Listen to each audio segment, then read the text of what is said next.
Good morning student. आज आज हम क्लास 9th का रहीम के दोहे पढ़ रहे हैं। आगे देखिए अब जो है अगला दोहा देखिए। रहीमन देखी बड़ेन को, लघु न दीजिए डारी। जहाँ काम आवे सुई, कहा करे तलवारी। बड़ेन कहा गया है बड़े को और लघु कहा गया है छोटे को। आवे कहा गया है आना। यहाँ पर जो है रहीम जी बता रहे हैं कि किसी को भी छोटा या बड़ा नहीं समझना चाहिए। वो किस तरह से उदाहरण दे रहे हैं, आइए व्याख्या में देखते हैं।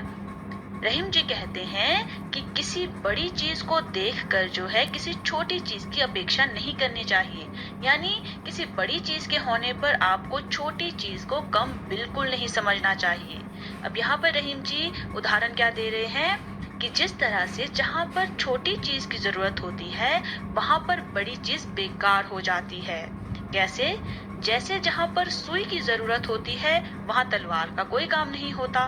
कहने का क्या अर्थ है कि जहाँ सुई का काम है वहां पर सुई ही लगती है, वहां आप तलवार यूज नहीं कर सकते हैं। और जहाँ तलवार का काम हो वहां आप सुई का प्रयोग नहीं कर सकते।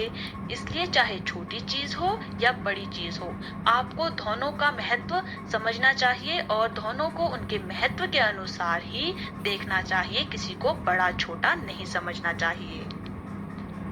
अगला दोहा इस प्रकार से है। रहीमन निज संपत्ति बिन, को ना विपत्ति सहाय। बिनु पानी जो जलज को, नहीं रवि सके बचाए। निज कहा जाता है अपने को, विपत्ति होता है विपत्ति या परेशानी, सहाय होता है सहायता। जलज कहा गया है कमल को, रवि कहा जाता है सूर्य को। तो इस दोहे में रहीम जी जो है संपत्ति का महत्व समझा रहे हैं। वो किस तरह से कह रहे हैं, व्याख्या में देखिए।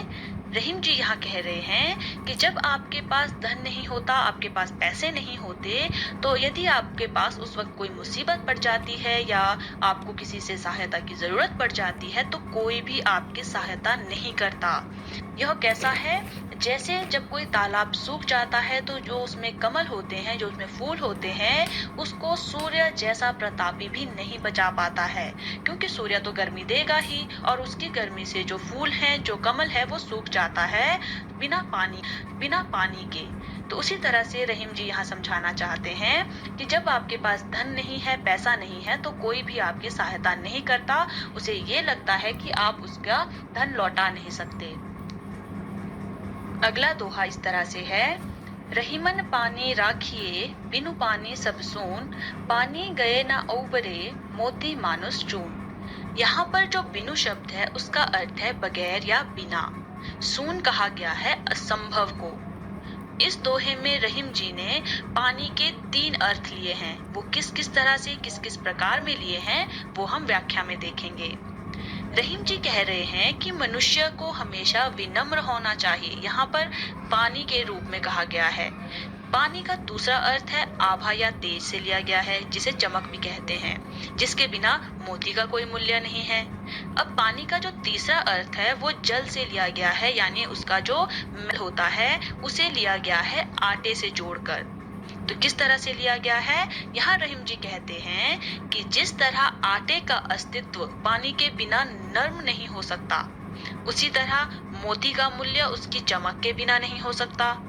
उसी तरह से मनुष्य को भी अपना जो व्यवहार है उसमें हमेशा विनम्रता रखनी चाहिए। यहाँ पर पानी का रूप जो है वो विनम्रता रूप में भी लिया गया है, जिसके बिना मनुष्य का जीवन असंभव है। यानी पानी के बिना भी मनुष्य का जीवन असंभव है होता है, तो उस पर भी जो है उसका जीवन मुश्किल में पड़ सकता है। उसके द्वारा जो है कोई भी कार्य अच्छी तरह से संभव नहीं हो पाता है।